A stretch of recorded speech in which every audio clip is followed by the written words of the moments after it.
নিজের দেশের সার্বভৌমত্ব নিরাপত্তা রক্ষার জন্য পশ্চিমারা যেভাবে ইউক্রেনকে দাবার গুটি বানিয়েছিল, রাশিয়া কিন্তু তখনই বুঝতে পারছে যে সামথিং রং।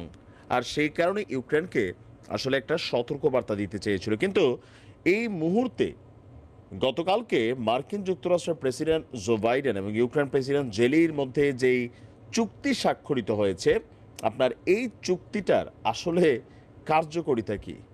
মানে একটা রাষ্ট্র থাকলেই না রাষ্ট্রের নিরাপত্তা বা সেটার আরও যে বিভিন্ন বিষয়গুলো আসতো, অথবা সেই দেশের জনগণের জন্যই তো নিরাপত্তা। জনগণই তো দেশটাতে নাই, বাড়িঘরও নাই, পুতিন ধ্বংস করে দিচ্ছে, সামনে আর বড় আকারে ধ্বংস চালাবে। বেসিক্যালি এই টোটাল প্ল্যানটা হচ্ছে আপকামিং জমানায় রাশিয়া যেন পরাশক্তি হিসেবে নিজেদের ভূমিকা রাখতে না পারে, একটা দীর্ঘদিনের যে যুদ্ধ সেটা লাগাই দিছে। ন্যাটো আর রাশিয়ার মধ্যে যুদ্ধ সম্ভবত আর হতে যাচ্ছে না, কারণ দাবার গুটি হিসাবে মাঠে থাকার জন্য ফাইনাল একটা নীল ডিড, আমি এটাকে বলতে চাই নীল নকশা, আসলে এটা সই করা হয়েছে। ইউক্রেনের সাথে 10 বছরের নিরাপত্তা চুক্তি সই করেছে মার্কিন যুক্তরাষ্ট্র।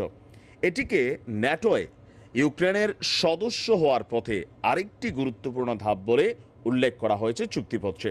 মানে জেলিরে টোপ দিছে যে তুমি ন্যাটোতে ঢুকতে পারবা, আপাতত তুমি 10টা বছর লড়াই চালা যায়। দেখেন এটার বাকিটা অংশ আমি বিশ্লেষণ করছি। রয়টার্স বলছে এই চুক্তিতে কিয়েভের সামরিক বাহিনীকে প্রশিক্ষণ, ইউক্রেনে অস্ত্র উৎপাদন সহযোগিতা বৃদ্ধি সহ অন্যান্য সহায়তা দেওয়ার প্রতিশ্রুতি দিয়েছে মার্কিন যুক্তরাষ্ট্র। এর আগে ইউক্রেন এবং জাপানের মধ্যে একটা নিরাপত্তা চুক্তি স্বাক্ষর হয়েছে। দ্বিতীয় বিশ্বযুদ্ধের সময় যে জাপানকে আপনার পারমাণবিক বোমা মাইরা মোটামুটি পৃথিবী থেকে নাই করে দিতেছিল আমেরিকা, আজকে কিন্তু তৃতীয় বিশ্বযুদ্ধের আগে তারাই মিত্র, রাশিয়া আজকে তাদের শত্রু।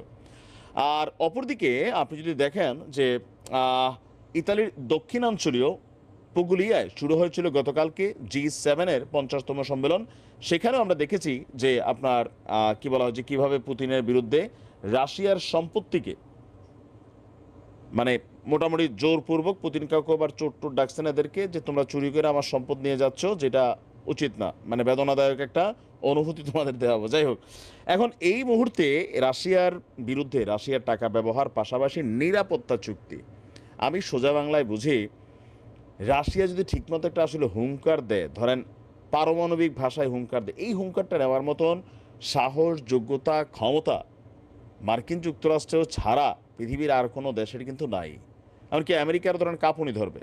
আর যাদের নাই, যারা একটু ধরেন ওই গ্রাম দেশে থাকে না কিছু গুটিবাজ ক্যারেক্টার, এরকম যারা, এরা কি করছে, আমেরিকার বস্টস ডাইকা, এরাও মনে করেন এগুলোর মধ্যে ইনভেস্টমেন্ট করে রাশিয়ার বিরুদ্ধে যাদের দ্বিতীয় বিশ্বযুদ্ধের জ্বালা, অথবা রাশিয়া পরাশক্তি হলে যাদের জন্য অন্তরে জ্বালা, তারা মিলে আমেরিকার সাথে মানে জেলিরে বুঝায় টুঝে এই 10 বছরের নিরাপত্তা চুক্তিটা স্বাক্ষর করছে। এই চুক্তিতে আসলে কি হবে?